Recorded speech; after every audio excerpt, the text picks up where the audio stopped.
Alors, il y a quelques paradoxes à vouloir établir le catalogue des œuvres perdues, comme je l'annonce ici.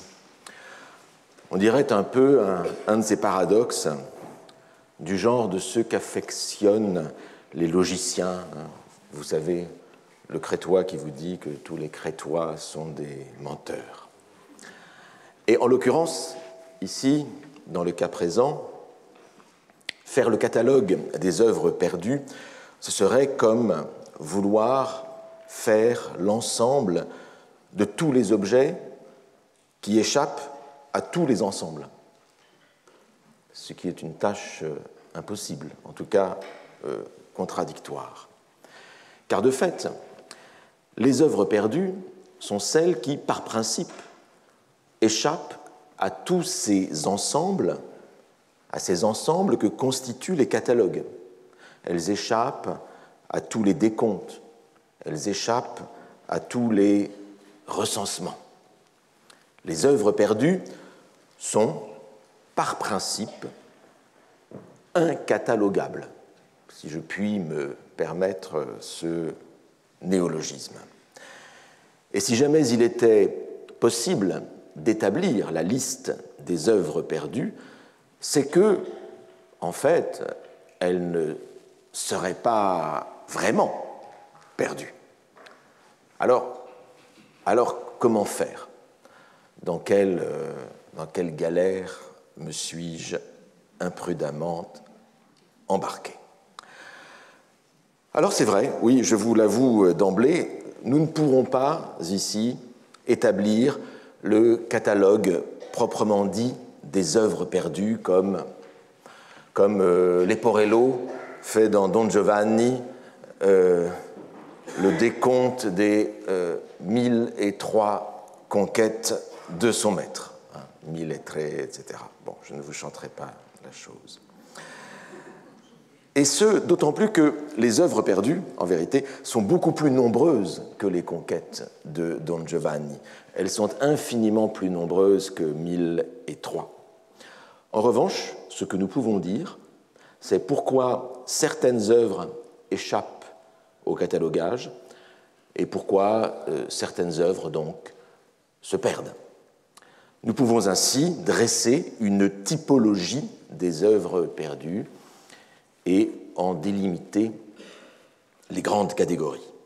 Ce sera mon entreprise d'aujourd'hui, ce sera mon catalogue. Un catalogue, donc, moins des œuvres perdues que des causes principales de la perte des œuvres.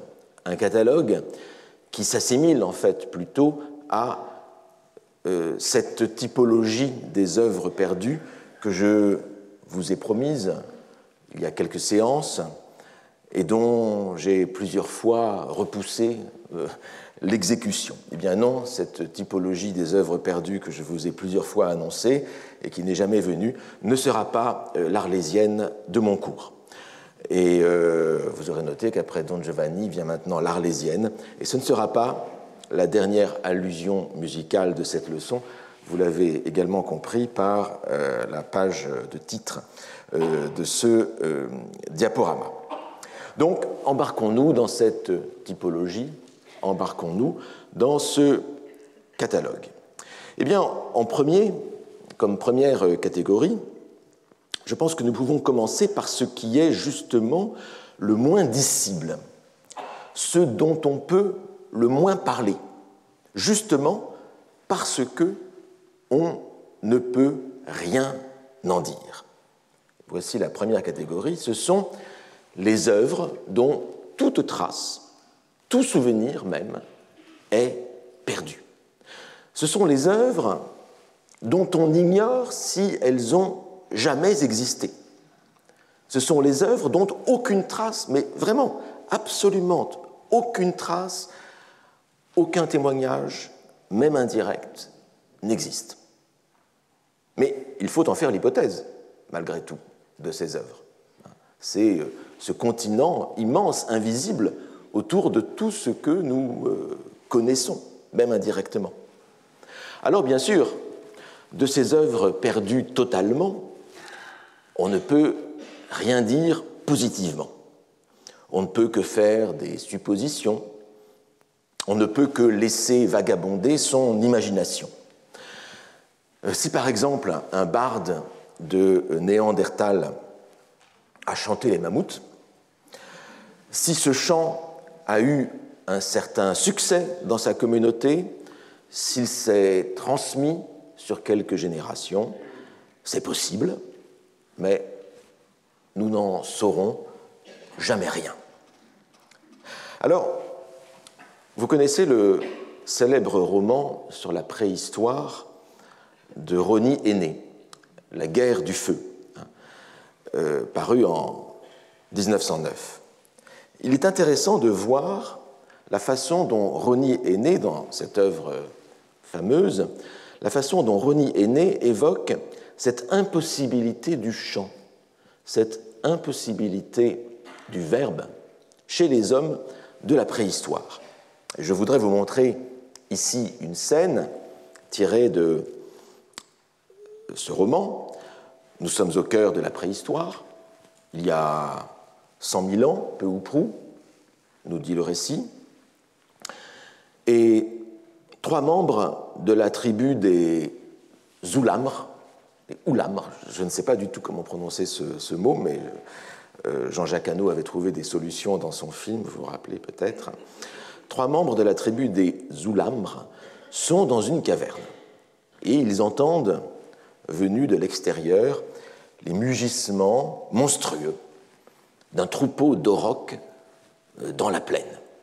Et ils sortent sur le pas de la caverne, comme 100 000 ans plus tard sortiront de paisibles résidents d'une maison, sur le pas de leur maison pour voir passer le train. Là, ce n'est pas le train, c'est un troupeau d'aurochs.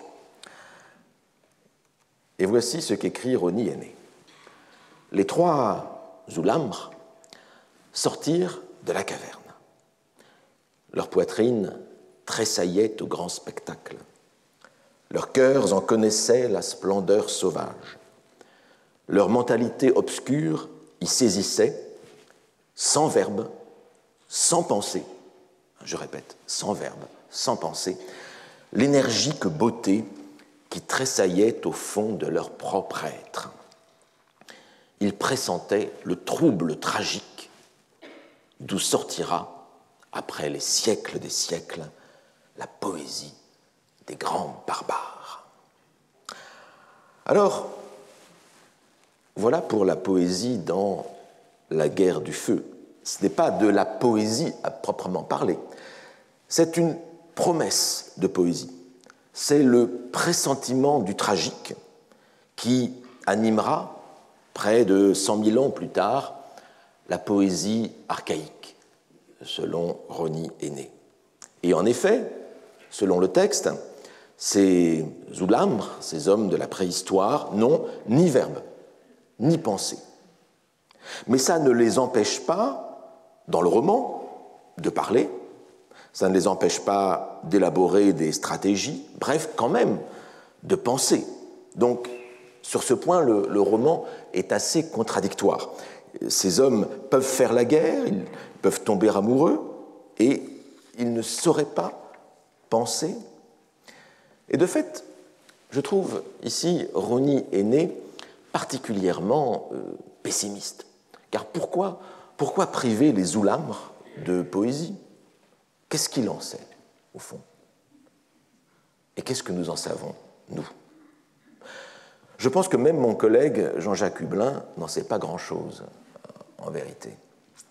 Mais je doute que Jean-Jacques Hublin écarte d'emblée la possibilité que nos ancêtres les plus lointains n'aient pas connu une forme de poésie. On voit en revanche l'intérêt, pour Rosny Aîné, de supposer que les Oulamres ne connaissent rien qui ressemble de près ou de loin à la littérature. Car il s'agit de les présenter dans le roman comme des êtres frustes, comme des êtres primaires, primitifs, avec une expression limitée. Il s'agit surtout de les faire différents de nous par principe, pour les rendre sans doute plus intéressants et plus nouveaux aussi, si je puis dire, pour des hommes de la préhistoire. Mais le fait est que, toutefois, que si les Oulamres ou d'autres humains sans écriture eurent de la poésie, eh bien, nous n'en avons pas gardé la trace explicite, sauf peut-être nos mythes actuels qui pourraient être de très très lointains descendants de ces mythes primitifs. C'est l'hypothèse de certains chercheurs, j'y reviendrai, je crois, la prochaine fois, mais tout est surtout de l'ordre de l'hypothèse dans ce domaine, et nous restons encore, finalement, dans le territoire de la fiction. Alors, ce qui vaut pour la préhistoire vaut aussi pour les périodes plus récentes. Nous pouvons reprendre la fameuse hypothèse de Virginia Woolf dans ce texte fameux intitulé « Un lieu à soi », A Room of One's Own, paru en 1929. Je dis « un lieu à soi » dans la traduction de Marie Dariussec, et non pas, comme cela a souvent été traduit et longtemps été traduit en français, une chambre à soi, qui est un très gros faux sens. Room en anglais est beaucoup plus général que chambre, et la revendication de Virginia Woolf n'est pas de faire chambre à part, mais d'avoir un lieu ou une pièce où les femmes puissent se retirer pour travailler. Donc, un lieu à soi. Eh bien, vous savez que Virginia Woolf fait l'hypothèse dans ce texte d'une sœur de Shakespeare qui n'aurait pas eu les moyens d'être éduquée et donc de créer une œuvre comparable à celle de son frère. C'était ce que rappelait notre intervenante il y a une quinzaine de jours. Eh bien, si une sœur de Shakespeare a existé, si elle a écrit une tragédie de la trempe de celle de son frère, sans doute nous l'ignorerons toujours, car aucune trace n'en est restée.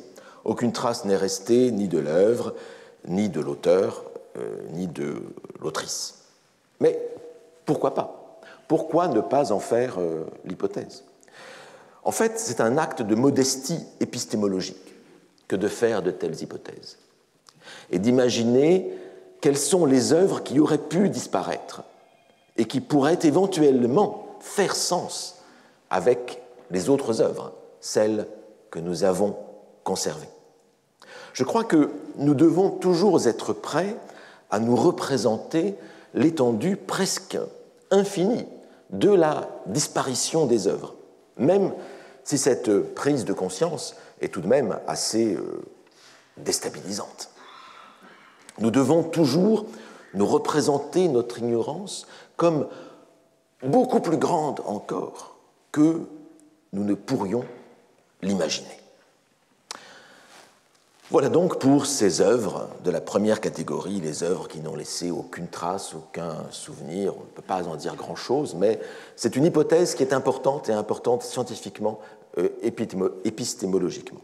Passons maintenant à la deuxième catégorie, celle où les œuvres perdues ont laissé un peu plus de substance dans la mémoire. Nous pourrions les appeler les œuvres dont il n'existe qu'un reflet. Alors ce reflet peut être juste un souvenir minimal, parfois une simple mention quelque part, ou bien un modèle perdu d'une autre œuvre qui, elle, existe, ou bien dans le meilleur des cas, c'est un résumé qui nous reste de l'œuvre en question. Souvent, pour les œuvres antiques, souvent c'est un simple titre qui reste. Et parfois, c'est encore moins qu'un titre. Parfois, c'est juste une présence, quelque chose de très fuyant. Par exemple, les dialogues d'Aristote. Ces dialogues d'Aristote qui sont totalement perdus, mais qui, dans l'Antiquité classique, avaient fait au moins autant pour la renommée d'Aristote que le reste de son œuvre de traités ésotériques qui, eux, nous sont parvenus par des voies en fait assez détournées. Mais nous savons que ces dialogues d'Aristote, l'équivalent des dialogues platoniciens, eh bien, ont inspiré Cicéron. Cicéron, en fait, a plusieurs reprises l'éloge. Et ils ont servi de modèle au propre dialogue philosophique de Cicéron. Pour rester dans l'Antiquité, de grandes sommes historiques de l'Antiquité ne sont restées pour nous que sous la forme de résumés. Ainsi, la bibliothèque historique de Diodore de Sicile, qui a été composée au 1er siècle, qui est une histoire universelle en 40 livres, et il ne nous en reste que 15 sur les 40 originaux. Mais cette bibliothèque historique de Diodore de Sicile est elle-même une compilation. La compilation d'autres historiens qu'on peut nommer, Hécatée d'Abdère, Ctésias de Cnide, Éphore, beaucoup d'autres encore. Et le tragique de l'histoire, c'est que l'existence d'une compilation comme la bibliothèque historique de Diodore de Sicile a favorisé le désintérêt pour les œuvres originales, pour les œuvres d'Hécatée d'Abdère, de Ctésias de Cnide, etc. Et donc a favorisé la disparition de ces œuvres originales, puisqu'il y avait le résumé. On n'avait plus besoin de l'œuvre originale. Voilà. Et alors on peut voir cela comme, ce processus, comme quelque chose de tragique, bien sûr. Ou au contraire, on peut le voir comme le caractère pragmatique, le caractère positif de l'histoire des œuvres. Une œuvre disparaît, on la laisse disparaître. Souvent, c'est uniquement par indifférence, par non-entretien des manuscrits existants, par non-copie. Une œuvre disparaît s'il en existe une trace, s'il en existe un résumé par ailleurs. Des raisons d'économie, de toutes sortes d'économies, des économies de papier, des économies de parchemin, des économies de temps de copie, de temps de lecture, de temps de travail. Toutes ces raisons d'économie ont fait, pendant des siècles, ont fait préférer les résumés à l'original et causé la perte de l'original. Alors il existe aussi, j'ai parlé ici de compilation avec la bibliothèque historique de Diodore de Sicile, il existe aussi par ailleurs des compilations de compilations, deuxième degré. Par exemple, la Souda. La Souda, qui est une encyclopédie grecque, byzantine, donc, de la fin du Xe siècle. Et c'est un dictionnaire très désordonné de mots, de choses, mais aussi une source absolument incomparable de textes perdus, de textes qui sont cités, utilisés, auxquels il est fait, en passant, référence. J'ai aussi cité ici, je crois que c'était l'an dernier, dans le même genre, la bibliothèque du patriarche Photius, au IXe siècle, qui recense et qui commente 280 ouvrages, beaucoup de théologie, mais pas seulement, 280 ouvrages dont beaucoup sont perdus et dont Photius est le seul à nous donner le résumé. Voilà ce qu'on peut appeler les reflets d'œuvres dont il reste quelque chose. C'est ma deuxième catégorie. Ce sont ces œuvres dont il ne reste rien qu'une mention. Et de là, nous allons passer aux œuvres dont il reste un peu plus que ça, un petit quelque chose. Mais en fait, la frontière entre ces deux catégories, celle dont il ne reste qu'une mention et celle dont il reste des fragments à proprement parler, cette frontière est poreuse. Parce qu'un résumé, en fait, peut être composé de citations plus ou moins littérales. Et le travail du philologue, c'est justement d'essayer d'extraire à partir d'une résumé, d'une allusion un peu indirecte, d'extraire la citation originale. On l'a beaucoup fait pour les présocratiques, pour Héraclite, par exemple. Mais c'est là que je veux aussi attirer votre attention sur un problème. Souvent, il vaut mieux avoir, du point de vue de l'intérêt de la connaissance, il vaut mieux avoir un résumé complet d'une œuvre, sans citation de l'œuvre, à proprement parler. Il vaut mieux avoir le résumé complet plutôt qu'une citation isolée dont on ne sait pas faire sens. Ce qu'on a pour énormément d'œuvres. Par exemple, énormément de pièces perdues, de tragédies perdues, d'Échille, de Sophocle ou d'Euripide. On a comme ça des fragments, des vers isolés. Mais il est très difficile, à partir de vers isolés, de reconstituer une pièce complète. Le fragment isolé vaut souvent moins pour la connaissance que le résumé ou que le reflet plus global. Mais donc, si je mets une catégorie 2 avec les œuvres dont il n'existe qu'un reflet et une catégorie 3 avec les œuvres un peu plus substantielles, les restes un peu plus substantiels, ce n'est pas un jugement de valeur ou un jugement d'intérêt pour la connaissance, mais il faut bien faire un ordre. Ici, c'est la quantité de matière subsistante qui détermine l'ordre, mais sans jugement d'intérêt pour la connaissance ou pour la valeur. Donc passons à la catégorie 3, les œuvres dont il subsiste des fragments.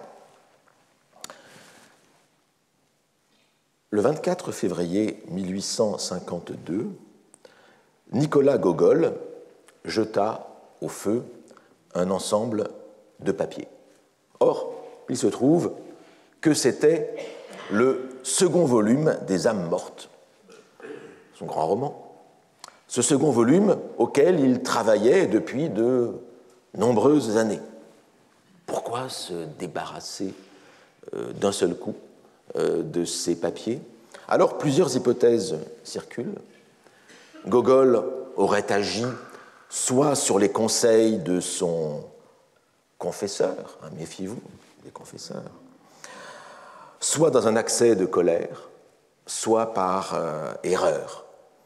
Évidemment, je trouve que la dernière hypothèse, l'erreur, je trouve que c'est la pire, psychologiquement, au bout du compte. Et le fait est que Nicolas Gogol mourut quelques jours plus tard. Voilà. En vérité, on a gardé une partie du manuscrit, puisque, si vous consultez une édition des âmes mortes, si vous lisez les âmes mortes, vous verrez qu'il y a une deuxième partie qui est là, qui est toujours jointe à l'édition des âmes mortes. Mais cette seconde partie s'achève au milieu d'une phrase, ce qui accrédite l'idée qu'il ne s'agirait que d'un fragment.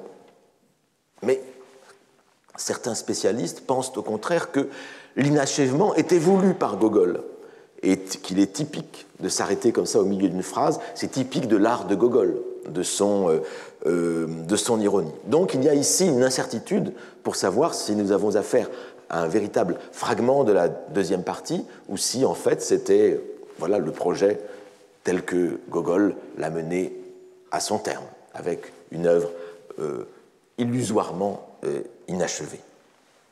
Inversement, il y a des œuvres achevées qui donnent l'illusion d'être inachevées, mais inversement, parfois il y a des fragments qui donnent l'illusion d'avoir l'œuvre complète. Pensez au Satyricon de Pétrone. Bon, quand on pense au Satyricon, on pense surtout à cette énorme scène qu'on a dans les textes conservés autour du festin incroyable, orgiaque, de Trimalcion. Eh bien, en vérité, ce qui se passe dans la tradition du texte du Satyricon de Pétrone, ce roman du 1er siècle de notre ère, ce roman en latin, c'est que nous n'avons conservé en vérité de ce roman que ce fragment du festin de Trimalcion. Et c'est à cause de ce festin de Trimalcion que une partie de l'œuvre, ce festin de Trimalcion, a survécu. Mais l'essentiel du reste du Satyricon a disparu. Mais pour nous, dans notre esprit, eh bien, le Satyricon, c'est surtout ce morceau de choix, si je puis dire, qu'est le festin de Trimalcion, qui fait sens en lui-même quasiment, mais ce qui est le motif même de la survivance de l'œuvre jusqu'à nous. Je l'ai déjà dit, les œuvres fragmentaires par excellence, celles qui appartiennent le plus au canon, ce sont celles des philosophes antiques et des philosophes présocratiques, dont on a tenté de reconstruire la doctrine complète à partir de lignes éparses, de citations faites ici ou là, Héraclite, Parménide, Démocrite, Épicure. On a parfois un peu plus pour les uns que pour les autres. Pour Épicure, on a quelques lettres, on a des choses. Mais pour Héraclite, on n'a que quelques lignes comme ça. Et tous ces fragments ne sont pas allés sans susciter du rêve. Vous voyez par exemple la bibliothèque de Faust dans le Mont Faust de Valérie. Cette bibliothèque de Faust que visite le disciple de Faust, il s'y endort même à un moment, et le disciple de Faust vient visiter son maître et il visite la bibliothèque sous la conduite de quelqu'un qui se présente comme le secrétaire de Faust et qui en fait est Méphistophélès, évidemment. Et il lui montre donc les volumes qui sont dans cette bibliothèque de Faust et le disciple déchiffre comme ça des titres et des noms sur les volumes et voici ce qu'il dit, voici ce qu'il lit: Héraclite, œuvre complète. Mais il n'y a que Faust pour avoir un Héraclite en 10 volumes in folio. Étonnement bien compréhensible, puisque, comme je vous l'ai dit, tout l'Héraclite que nous avons conservé consiste en une petite centaine de sentences éparses, mystérieuses, ce qui n'empêche pas ces sentences, ces fragments d'appartenir au canon, l'un des canons les plus centraux de la littérature universelle. Ouais. Mais cela dit, je donnerais cher pour avoir cette édition des œuvres complètes d'Héraclite. Alors, j'ai commencé cette catégorie des œuvres dont il subsiste des fragments par une histoire de cheminée. Je la finirai aussi par une histoire de cheminée ou de poêle, parce que combien d'œuvres sont parties au feu par erreur. Maintenant, dans les chaudières à gaz, ce genre de choses, c'est un peu plus difficile de se départir d'une œuvre de cette manière-là. Autre histoire, donc. En 1834, l'écrivain britannique Thomas Carlyle envoya le manuscrit du premier tome de son histoire de la Révolution française à son ami, le philosophe John Stuart Mill. Mais une domestique qui ne savait pas lire, un jour, prit cette liasse de papier pour de simples détritus et elle s'en servit pour allumer un feu. Fin du manuscrit de l'histoire de la Révolution française de Carlyle. Du moins, c'est ce que John Stuart Mill raconta à son ami Carlyle pour s'excuser. Alors, c'est toujours l'histoire classique, 1000 fois reproduite dans les recueils d'histoires d'œuvres perdues.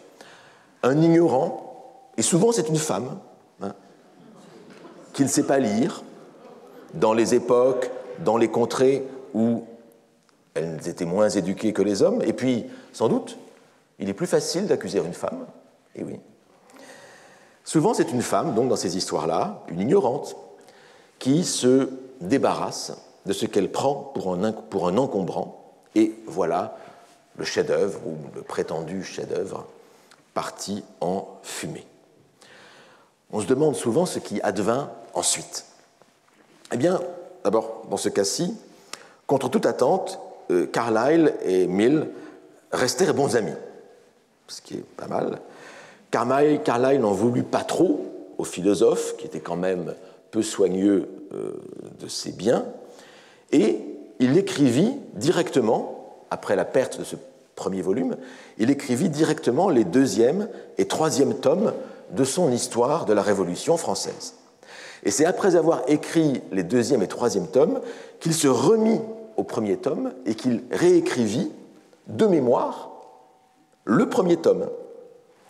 Et quand il confia le précieux manuscrit, le nouveau manuscrit donc de ce premier tome de la Révolution française à sa femme, il lui dit «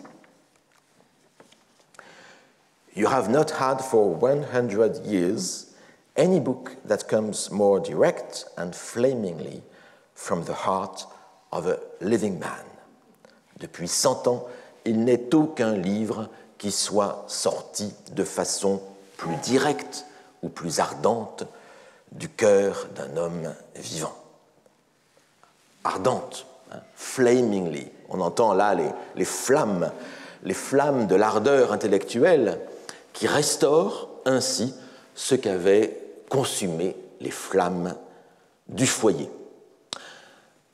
Mais est-ce la même œuvre? Eh bien, ce n'est pas tout à fait sûr. Nous n'en saurons peut-être jamais rien. Et nous sommes peut-être déjà dans une autre catégorie, non pas les œuvres dont il subsiste des fragments, mais une autre œuvre, les œuvres dont il subsiste une autre œuvre. Car le plus beau souvenir qui soit d'une œuvre perdue, c'est l'œuvre que cette œuvre perdue est devenue elle-même par le processus de la création. D'où cette quatrième catégorie qui va nous occuper un peu plus de temps que les précédentes.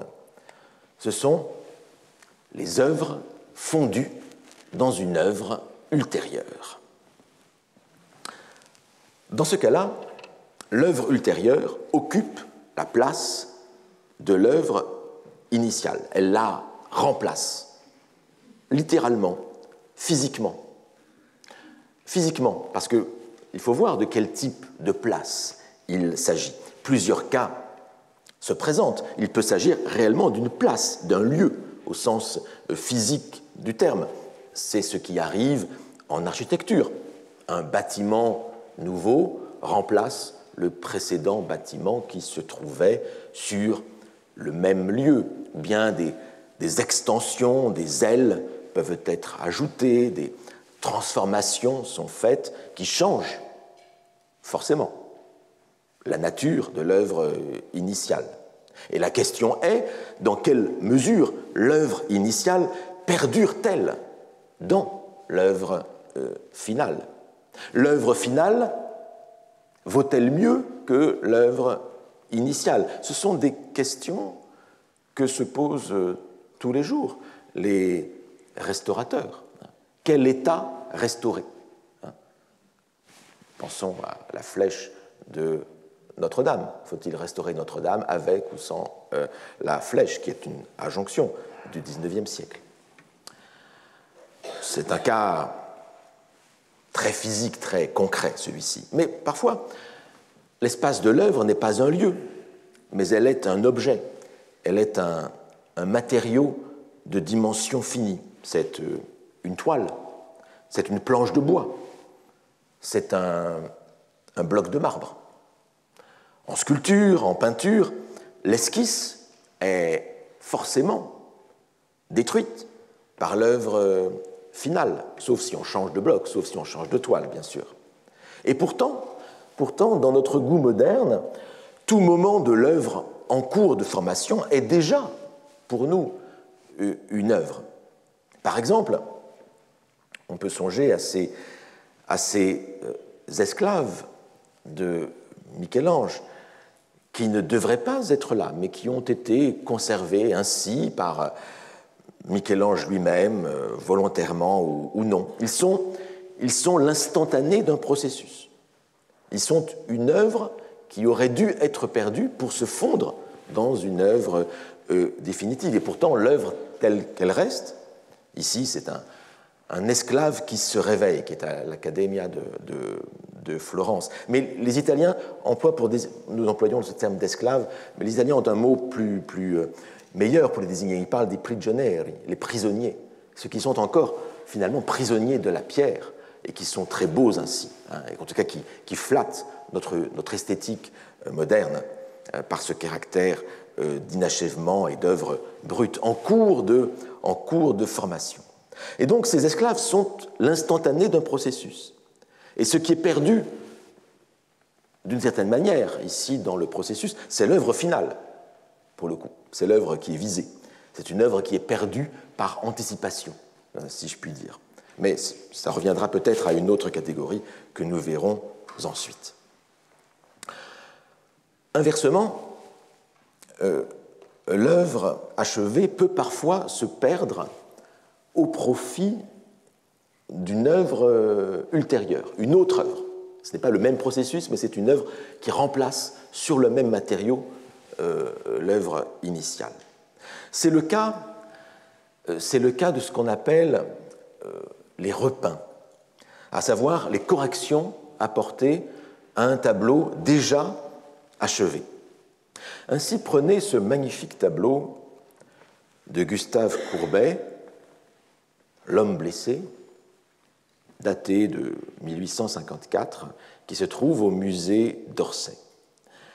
C'est un magnifique autoportrait dont Courbet ne se sépara jamais. En 1973, on fait une radiographie du tableau et la radiographie révèle quelque chose derrière la couche de peinture. Elle révèle la présence d'une femme à côté de l'homme, et un homme qui, cette fois, est imberbe. On a l'impression d'avoir un couple ici, et effectivement, de ce couple d'amoureux, on connaît un dessin préparatoire. Ce dessin préparatoire figure au musée de Besançon, c'est la sieste champêtre, qui date de 1841. C'était l'époque où Gustave Courbet vivait une idylle avec la femme qu'il aimait, Virginie Binet. Et cette idylle a duré 10 ans. Bon. Mais quand Virginie Binet quitte Gustave Courbet, 10 ans plus tard, alors qu'il a fait ce tableau avec de couple avec cette femme, quand elle le quitte 10 ans plus tard, Courbet est dévasté.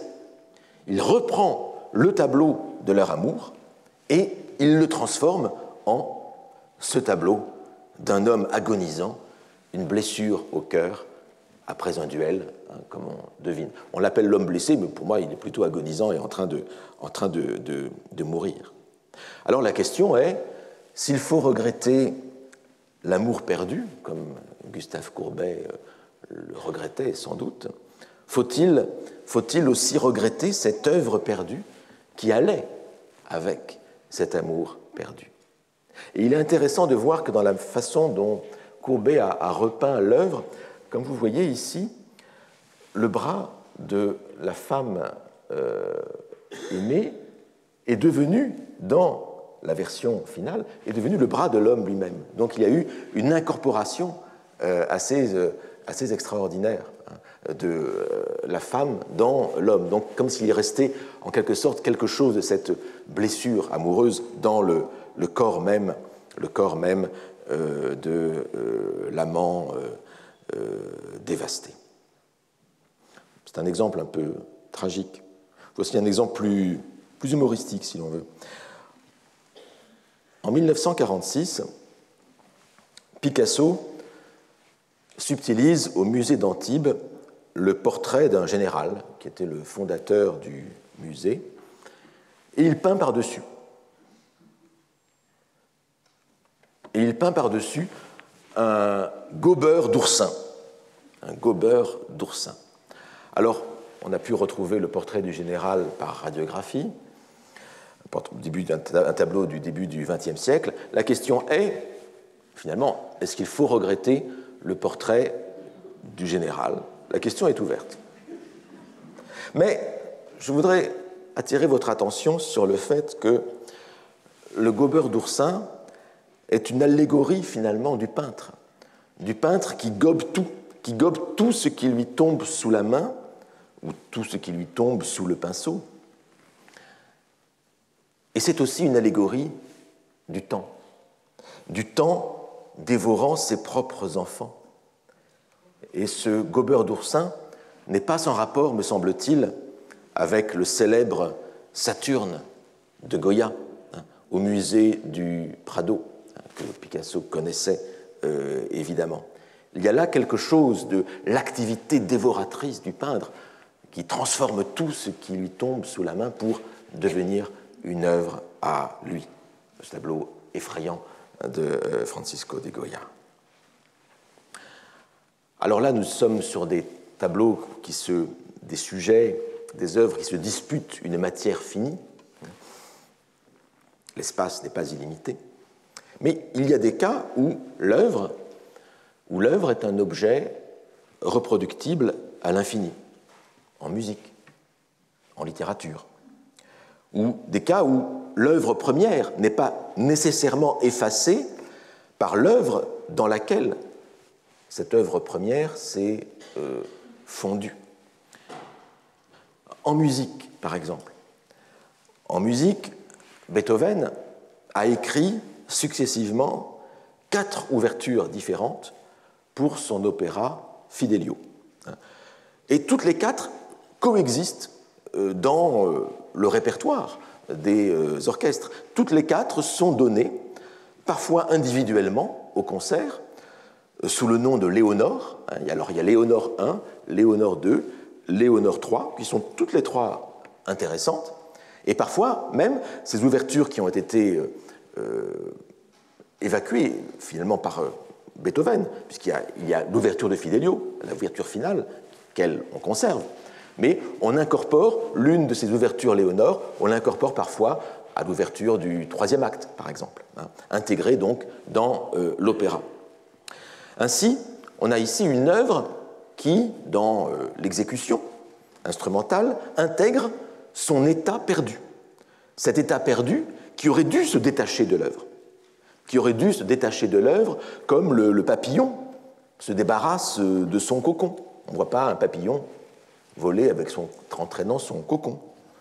Mais cette œuvre perdue, cette œuvre finale qui récupère l'œuvre perdue, est-ce que c'est encore la même œuvre?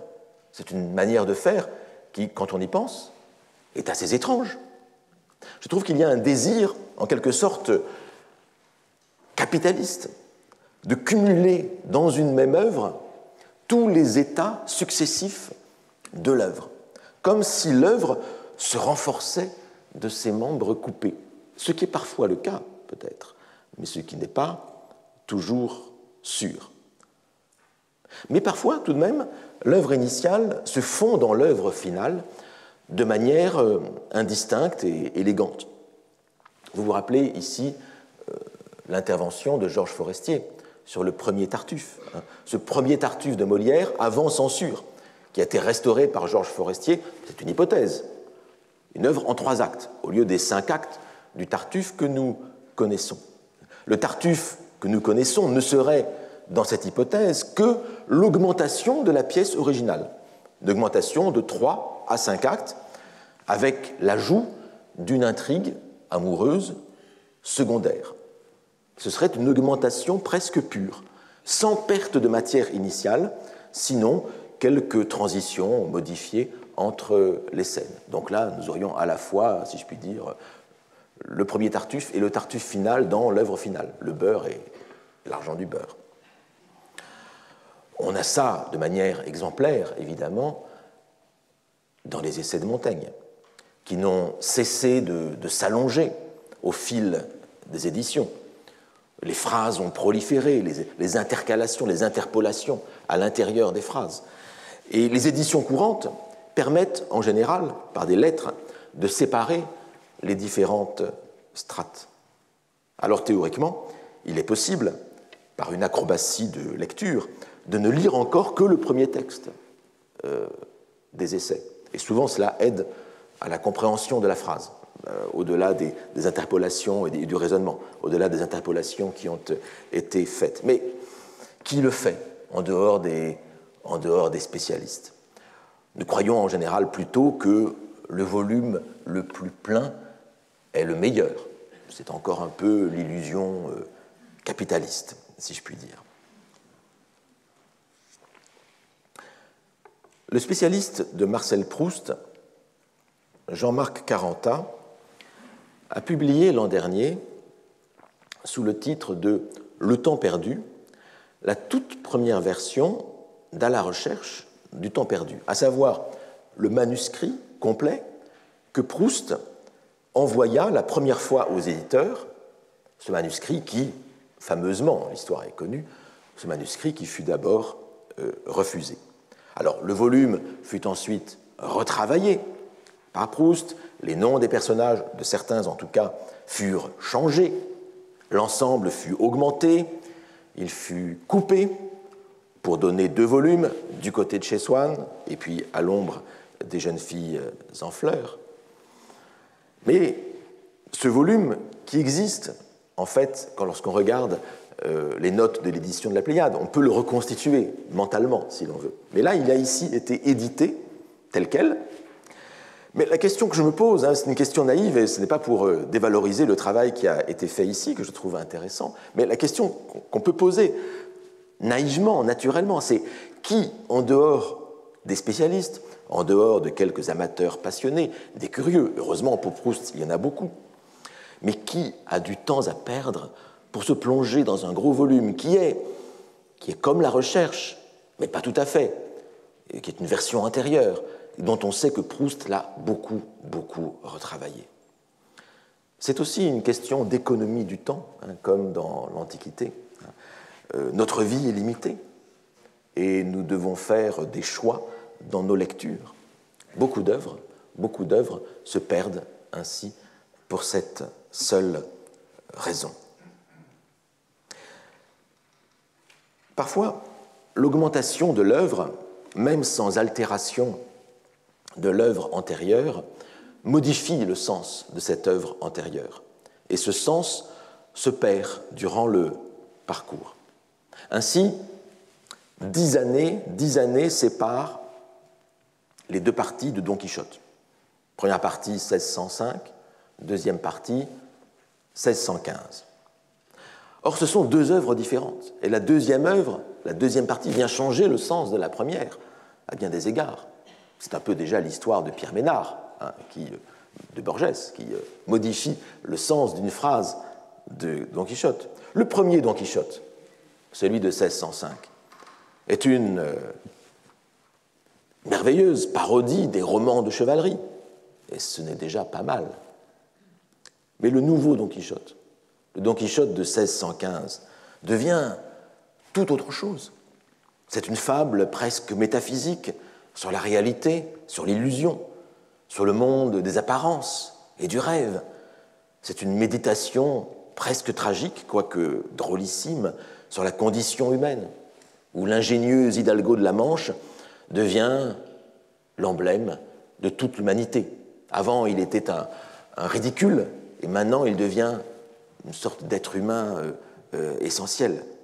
Et donc, on voit qu'avec la seconde partie de Don Quichotte, le sens de l'ensemble de l'œuvre se stratifie, se multiplie, se complexifie. Et ici, sans doute, on ne s'en plaindra pas. Mais qui voudrait se restreindre à la première partie? Il faut lire la seconde partie, qui magnifie encore cette œuvre et lui donne une toute autre dimension. Donc, parfois, on ne se plaindra pas de l'œuvre qui est augmentée ou changée. Ce n'est pas toujours le cas. Ainsi, avec la publication de Liberté. Liberté. Vous savez, ce poème que Paul Éluard écrivit en 1942, eh bien, avec la publication de ce poème ultra célèbre, Liberté, nous avons perdu un poème d'amour. En fait, on le sait, le titre original du poème était « Une seule pensée », non pas liberté, une seule pensée. Et le poème devait se terminer par le nom de la femme aimée, Maria Benz, alias, c'était le nom sur lequel on l'appelait, alias Nouche, ou Nuche, la deuxième épouse d'Éluard.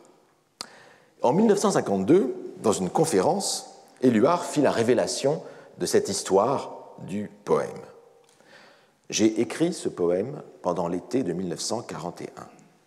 En composant les premières strophes, je pensais révéler pour conclure le nom de la femme que j'aimais, à qui ce poème était destiné. Mais je me suis vite aperçu que le seul mot que j'avais en tête était le mot « liberté ». Ainsi, la femme que j'aimais incarnait un désir plus grand qu'elle. Je la confondais avec mon aspiration, la plus sublime. Et ce mot « liberté » n'était lui-même, dans tout mon poème, que pour éterniser une très simple volonté, très quotidienne, très appliquée, celle de se libérer de l'occupant. L'idée de liberté, cette idée indispensable, est un idéal sans bornes, et sur son chemin, chacun des pas que nous faisons doit être une libération. Ainsi, selon le propos d'Éluard, l'idée de liberté aurait déjà été dans le projet initial. Mais il y a un autre témoin de l'histoire. C'est le poète Alain Jouffroy, qui raconte, lui, une histoire un peu différente. Éluard aurait écrit ce poème un soir, après une dispute avec sa femme. Il l'aurait écrit en guise de réparation, et ça aurait été en janvier 1942. C'était à Vézelay, ils étaient chez des amis, Yvonne et Christian Zervos, et le lendemain matin, après avoir écrit ce poème, il lit le poème aux amis chez qui il résidait avec Nuche. Et ce sont ses amis, les Zervos, Alain Jouffroy était là, et aussi Georges Bataille, qui était présent. C'est ses amis qui auraient suggéré de remplacer le nom de Nuche par Liberté. Ce que je trouve, malgré tout, une drôle d'histoire. Parce que j'imagine mal les amis du couple, de Paul et de Nuche, je les imagine mal demander de biffer le nom de la destinataire d'un poème de réparation. C'est de la cancel culture avant la lettre. En réalité, comme l'a montré Sabine Boucheron dans un bel article, les rares manuscrits que nous avons de ce poème ne montrent rien de tel.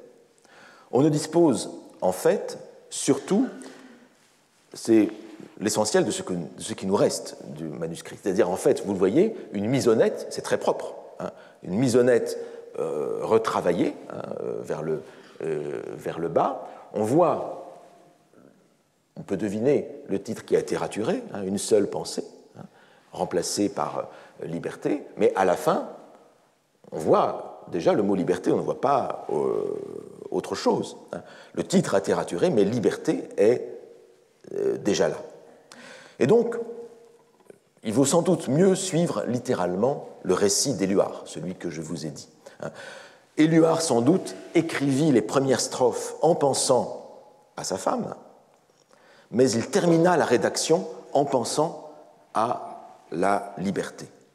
Car est-ce qu'on imagine en effet que le poème ait pu se terminer ainsi?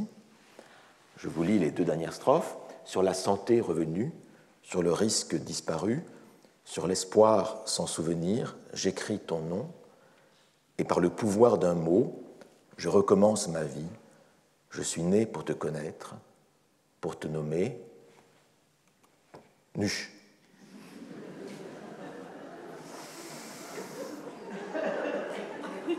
Bon.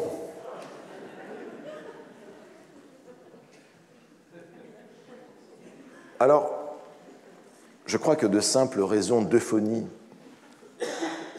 interdisent. Alors, il y avait une autre possibilité, malgré tout. Plus euphonique aurait été le nom de Maria. Maria. Une sorte de plagiat par anticipation de la chanson de West Side Story, composée par Stephen Sondheim. The most beautiful girl I ever heard. Bref, le poème Liberté parut d'abord dans un recueil clandestin, il parut dans la revue Fontaine ensuite, en juin 1942, sous le titre Une seule pensée, pour tromper la censure, selon Max-Paul Fouché, parce que liberté, évidemment, c'était quand même un peu dangereux. Et puis il fut parachuté en 1942, toujours par milliers d'exemplaires, sur le sol français par l'aviation britannique. Et ce poème devint le poème le plus célèbre de la Résistance et l'un des plus célèbres de la poésie française du XXe siècle. Mais imaginons qu'on retrouve cette prétendue version originale du poème, avec le nom de Maria, par exemple. Eh bien, cette version-là ne pourrait sans doute tenir aucune place dans notre attention Elle ne pourrait tenir aucune place dans notre mémoire, parce que notre attention, notre mémoire serait tout occupée par la version finale que nous connaissons. Le poème de résistance, ici, nous a vraiment privés d'un poème d'amour. Et le poème d'amour, même s'il paraissait à la lumière, ce qui est improbable, mais même s'il paraissait à la lumière, il serait sans doute aussitôt oublié. Il y a là une potentialité de l'œuvre qui n'est plus disponible, définitivement. Et l'œuvre réalisée a fait disparaître totalement le projet initial, par sa célébrité, tout simplement. On peut paraphraser Malherbe. Ici, les fruits ont vraiment passé la promesse des fleurs. Les fruits ont fait oublier les fleurs. Et on peut en profiter pour développer un petit peu. On peut distinguer en fait deux termes latins dans ce processus de la création, deux termes latins qu'on aurait tendance à confondre, s'agissant des œuvres perdues. L'opus et l'opéra. Opus, opéra. Alors tous ces deux termes, on peut les traduire par œuvre en français. Du reste, le mot œuvre français vient d'opéra. Mais plus précisément, opus, c'est l'œuvre finie. Et opéra, c'est le travail ou l'activité qui mène à l'œuvre. L'opus est le résultat de l'opéra. Ou bien, inversement, l'opéra se résout dans l'opus. L'opposition est la même que celle qu'on a en grec entre poiesis, la production, et poiema, c'est-à-dire le poème, le résultat de la production. Et parce que tous ces deux mots grecs viennent du même verbe faire, poiein. Mais je trouve que le latin, ici, apporte une nuance intéressante par rapport au grec. Car de manière significative, opéra, étymologiquement, n'est que le pluriel neutre d'opus. Je vous rappelle que, pour ceux qui ont fait du latin parmi vous, celles et ceux, le génitif c'est operis, donc pluriel neutre, opéra. Et c'est ce pluriel neutre qui est devenu féminin singulier dans la langue latine.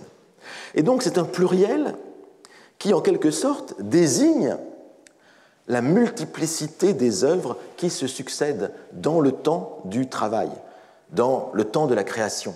Je pense à ces instantanés des vols d'oiseaux photographiés par mon ancien collègue Marais au XIXe siècle.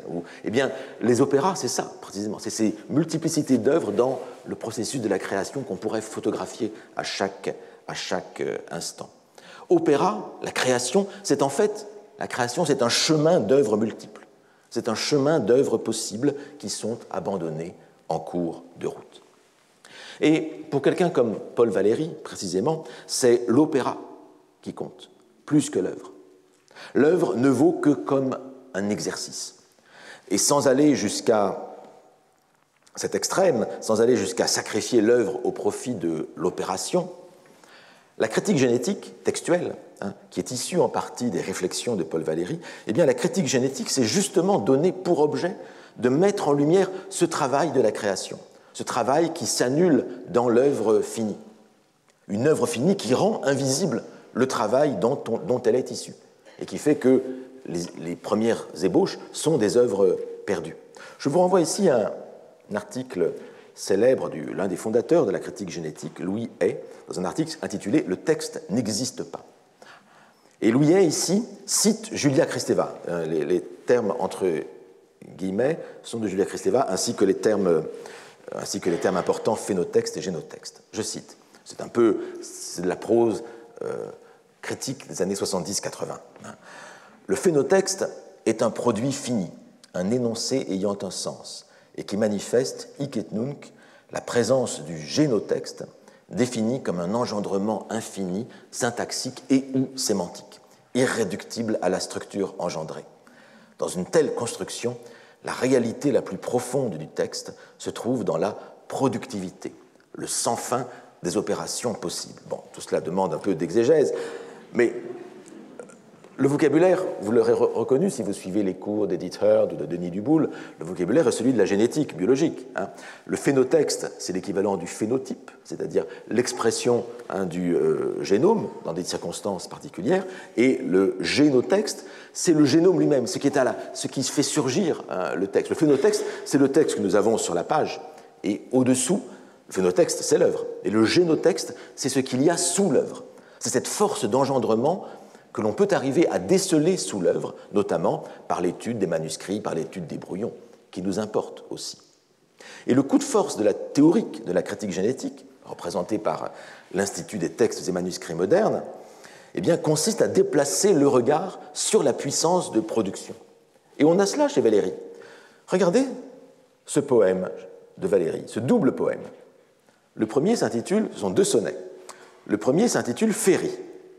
Il date de 1890. La lune mince verse une lueur sacrée, toute une jupe d'un tissu d'argent léger, sur les bases de marbre où vient l'ombre songer, que suit d'un char de perles une gaze nacrée. Pour les cygnes soyeux qui frôlent les roseaux, de carènes de plumes à demi lumineuses, elle effeuille infinie une rose neigeuse, dont les pétales font des cercles sur les eaux. Est-ce vivre, ô désert de volupté pâmée, où meurt le battement faible de l'eau lamée, usant le seuil secret des échos de cristal. La chair confuse des molles roses commence à frémir, si d'un cri le diamant fatal fêle d'un fil de jour toute la fable immense.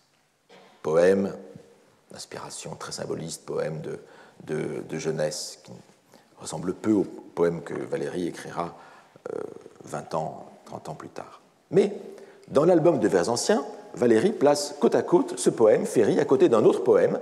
Enfin, un autre poème. Est-ce un autre poème? Il s'intitule Même Féerie. Même un sonnet, les 2 quatrains sont les mêmes, les 2 tercets changent. Je vous lis les 2 tercets seulement. Délicieux désert, solitude pâmée, quand le remous de l'eau par la lune lamée compte éternellement ses échos de cristal. Quel cœur pourrait souffrir l'inexorable charme de la nuit éclatante au firmament fatal, sans tirer de soi-même un cri pur comme une arme.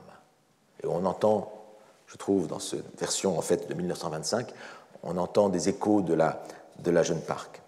Alors, les 2 poèmes sont étranges parce qu'ils n'ont pas le même sens. Si vous les lisez attentivement, ce que je vous conseille de faire, le premier poème, Féerie, laisse présager la rupture de l'illusion féerique par l'apparition du jour, ce diamant fatal, au bout du compte, qui va révéler l'illusion de la nuit. Et même Féerie, c'est différent, si je puis dire. Même Féerie laisse attendre ce cri pur comme une arme, ce cri de la fée dont parle Gérard de Nerval dans El Desdichado, qui rompt là aussi, qui est quelque chose de plus tragique, une émotion beaucoup plus forte. Mais donc les deux poèmes ont des sens en vérité différents, mais tout le paradoxe consiste à appeler même Féerie une Féerie qui en fait est différente. Mais qu'est-ce qui est le même dans ces 2 poèmes? Qu'est-ce qui est le même? Eh bien, c'est le mouvement de la création. C'est le mouvement de la création qui, ici, simplement diverge dans 2 directions. Ce qui est le même, pour reprendre les termes de Julia Kristeva et de Louis Hay, c'est le génotexte. C'est le génotexte. Mais les 2 phénotextes sont différents. Ils jaillissent d'un même mouvement, comme le jet d'eau d'une fontaine qui diverge en fin de course. Alors on a ici le cas limite d'une variante insérée explicitement dans l'œuvre finale, comme une variante. Et c'est une évidente provocation envers les certitudes bien arrêtées du lecteur. Ce lecteur qui, en général, se satisfait bien volontiers d'un seul texte bien défini. Et c'est tout à fait là la manière et la perspective de Paul Valéry, qui écrit ceci: « Il m'est arrivé de publier des textes différents des mêmes poèmes, il en fut même de contradictoires, et l'on n'a pas manqué de me critiquer à ce sujet, mais personne ne m'a dit pourquoi j'aurais dû m'abstenir de ces variations. » Ce qui est effectivement une bonne question. Ici, vous avez la variante qui est intégrée au même niveau que l'œuvre, dans le corpus du texte. En général, les variantes sont mises à la fin ou en note. Ce sont les éditions avec variantes. Parfois, dans certaines éditions, les variantes étouffent l'œuvre. Au bout du compte, il y a très peu d'œuvres et énormément de variantes. Et on peut se poser la question, faut-il que la rature fasse oublier l'œuvre elle-même? C'est un reproche qui a été souvent adressé à la critique génétique.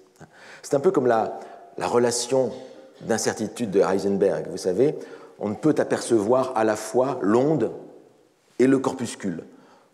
Et bien de même, on ne peut percevoir simultanément le mouvement de création, le génotexte, et la chose créée, le phénotexte. C'est l'un ou l'autre. Soit vous lisez les variantes, soit vous vous plongez dans le fil même du texte, et vous vous reporterez dans les variantes beaucoup plus tard, ou jamais. En tout cas, ça a été cette position que on a vue avec le texte de Louis Hay, c'est bien celle-ci. Le texte n'existe pas, c'est cela que ça veut dire. Lorsqu'on se plonge dans le génotexte, il n'y a plus de phénotexte, il n'y a plus d'œuvre, il n'y a plus que l'opéra, il n'y a plus que l'opération.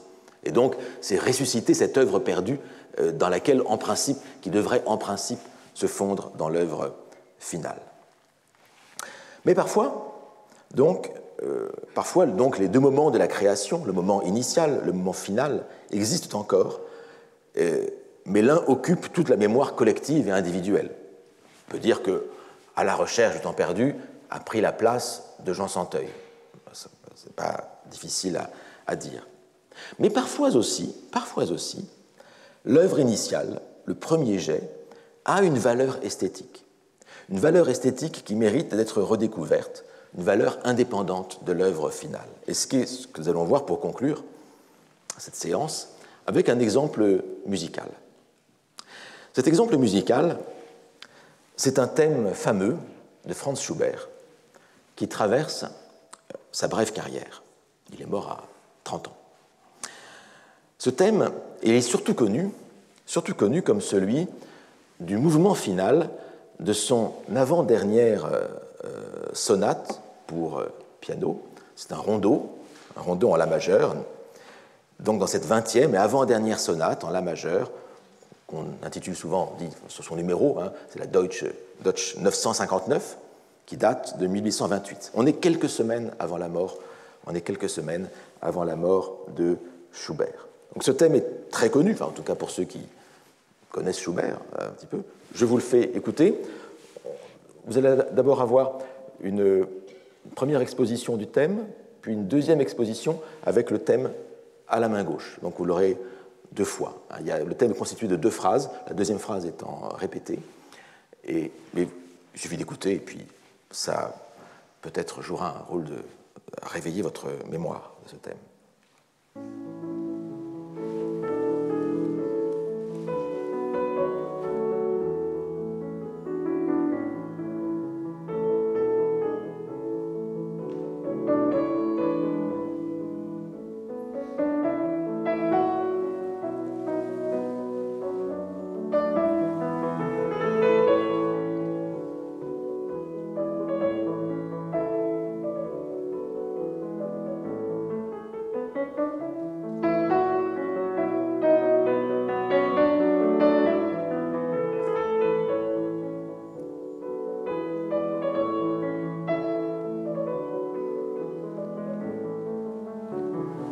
Deuxième exposition du thème à la main gauche.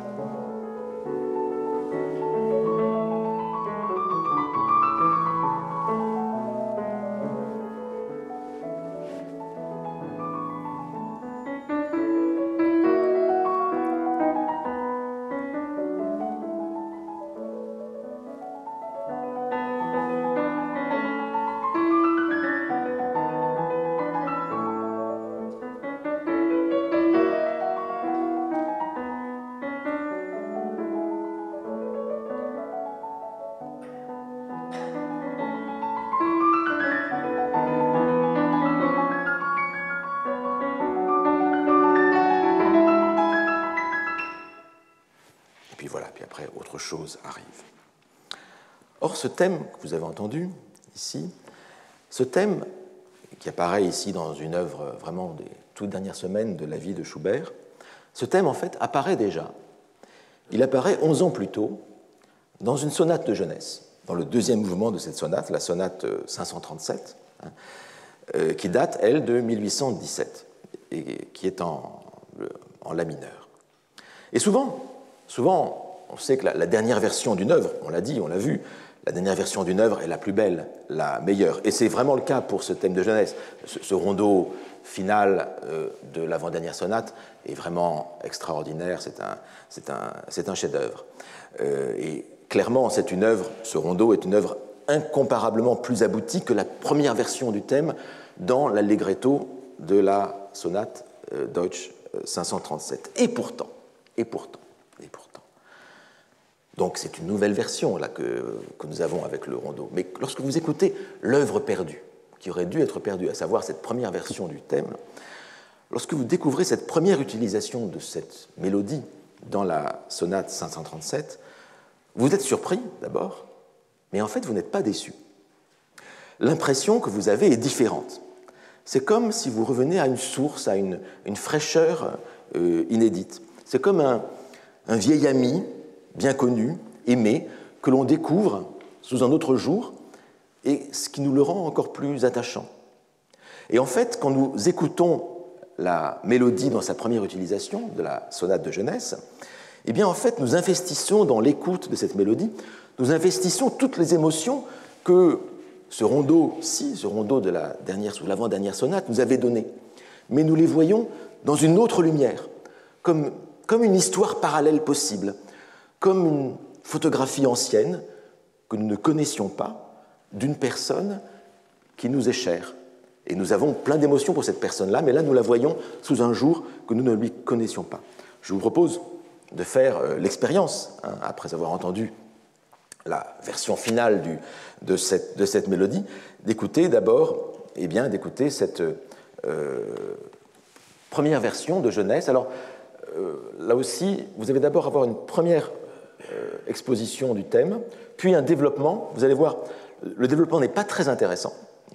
Il est un peu verbeux, mais après, vous allez avoir une deuxième exposition du thème qui est extrêmement émouvante, beaucoup plus belle encore que la première. Et il y a comme une baisse de tension. J'essaie d'orienter votre écoute. Il y a comme une baisse de tension dans le développement que vous allez avoir, qui n'est pas très intéressant et qui va rendre encore plus intéressante la deuxième exposition du thème. Voilà ce que je ressens moi. Vous me direz si c'est ce que vous ressentez également.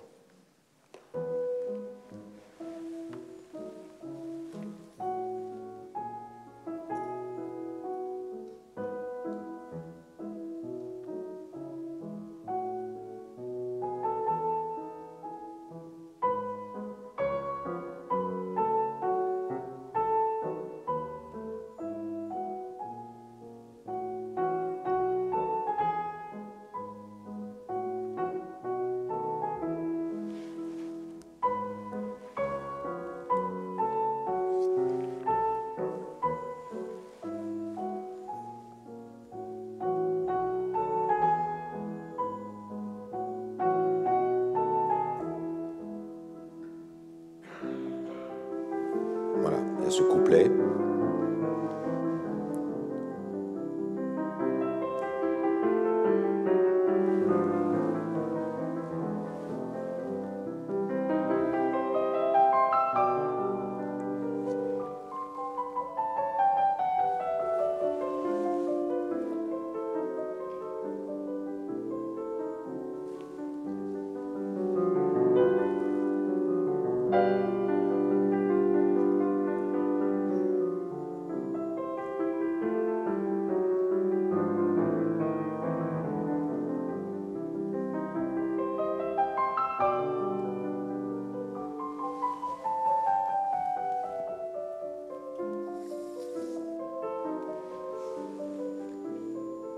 Et voilà la nouvelle exposition du thème.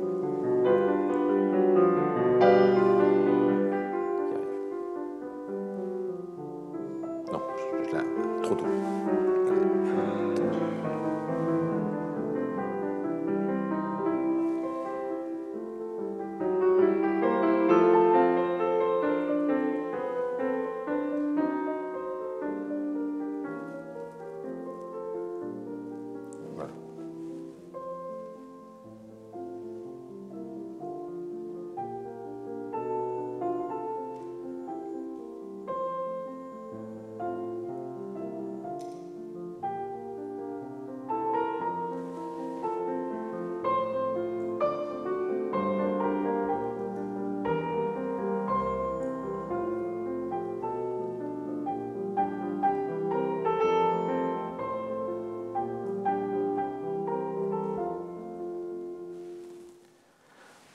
Alors ensuite intervient un deuxième couplet, très beau celui-ci, plus beau. Et puis après une dernière exposition du refrain, et puis une coda de conclusion qui est un peu emphatique. Bon, ce mouvement n'est pas très réussi, il est beau en fait, mais je ne sais pas ce que vous en avez pensé, mais cette deuxième apparition du thème est d'une très grande beauté. Et elle est magnifiée par le fait qu'il y a un peu de remplissage auparavant. Et ça, je trouve ça très beau. Alors, cette sonate 537, sonate de jeunesse, est très rarement jouée, à la différence de l'avant-dernière sonate, la 959, dans laquelle il y a le rondo.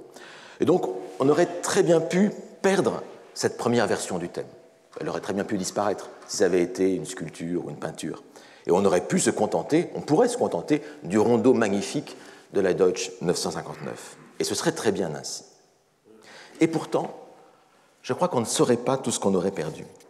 Car ces deux utilisations du thème dans les deux sonates, ces deux vies d'une même mélodie, d'une même personne presque, c'est l'image qui me vient spontanément, eh bien, elles se révèlent dotées d'une dignité égale.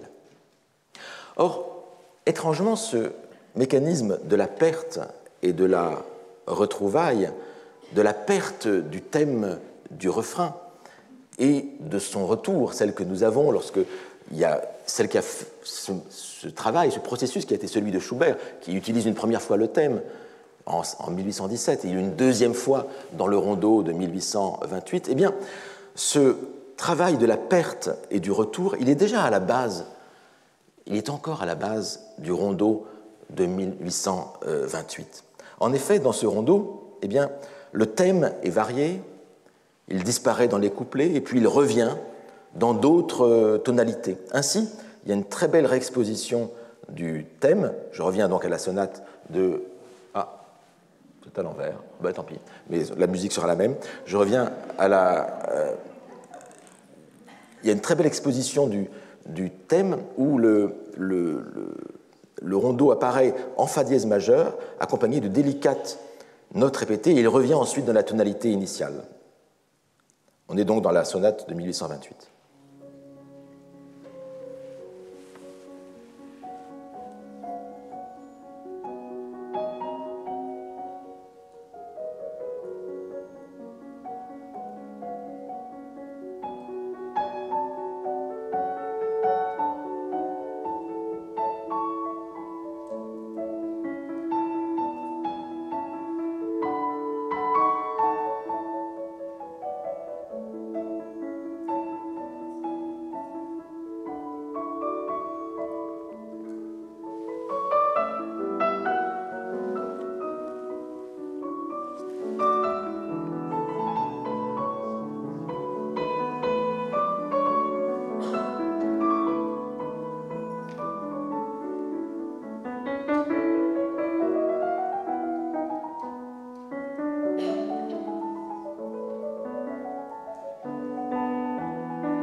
Encore un développement. Et puis à la fin de la sonate, juste avant la coda, il y a un jeu de cache-cache avec le thème. Ce même jeu de cache-cache qu'on a dans ce mouvement de rondo. Et ce jeu de cache-cache s'exhibe encore davantage.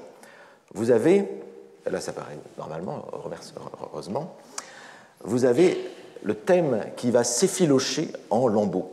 Des bribes du thème surgissent comme des échos, puis s'évanouissent dans le silence. Une première fois en majeur, une deuxième fois en mineur, une troisième fois, c'est la deuxième phrase, dans une autre tonalité majeure, fa majeur, et puis il y a une dernière mesure en mineur, un tremblement du mineur, et enfin un retour à la tonalité initiale de la majeure. Et vous allez voir que ces surgissements du mineur agissent comme un petit serment d'émotion. Écoutons donc ce qui précède juste la coda, ces morceaux du thème qui sont effilochés.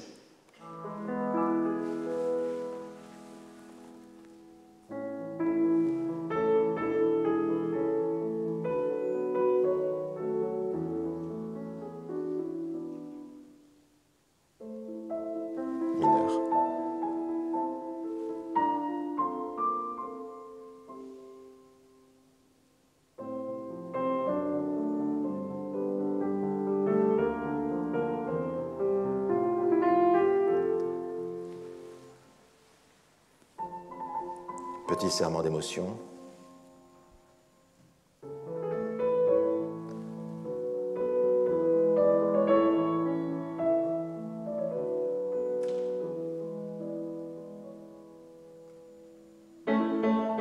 Puis après arrive la coda finale. Et vous voyez qu'avec ce surgissement du silence, ce thème qui est découpé en petits morceaux, c'est un peu comme un ami qui vous ferait coucou en s'éloignant et qui se transforme en souvenir.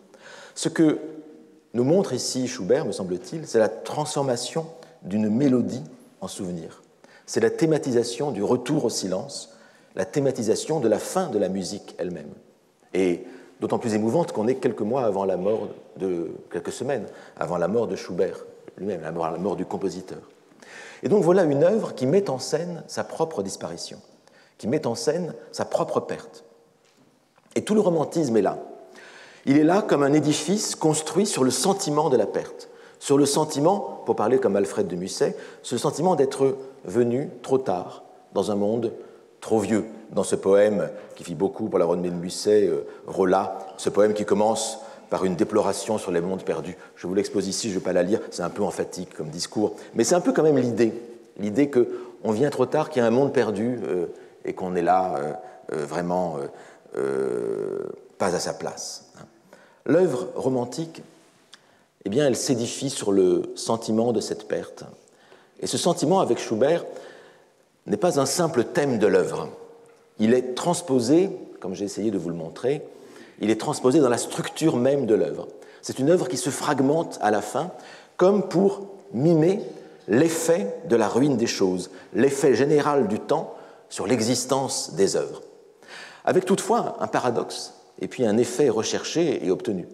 Car mimer la fragmentation de l'œuvre dans l'écheveau de la mémoire, comme on l'a vu dernièrement, à la fin du Rondeau de 1828, mimer la fragmentation de l'œuvre, c'est aussi un moyen de conjurer la perte, un moyen de conjurer formellement la perte, pour mieux rester dans la mémoire.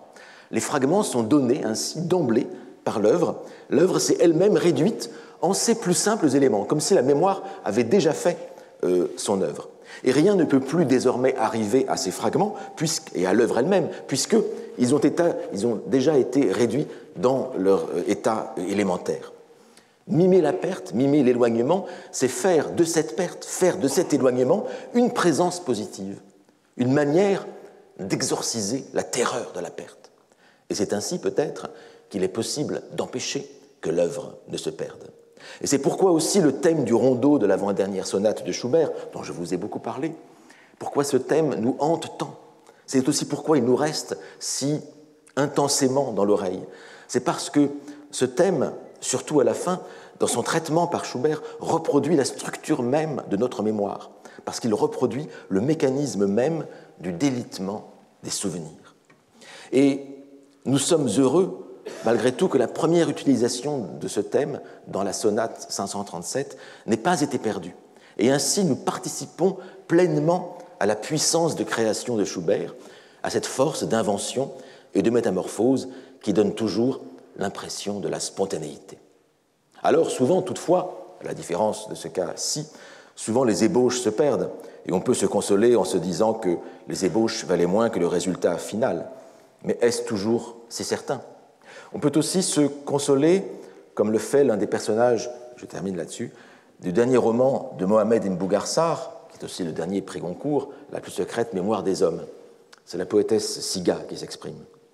J'ai toujours pensé que chaque livre que publiait un écrivain n'était que la somme de ceux qu'il avait détruits avant d'en arriver là, ou le résultat de tous ceux qu'il s'était retenu d'écrire.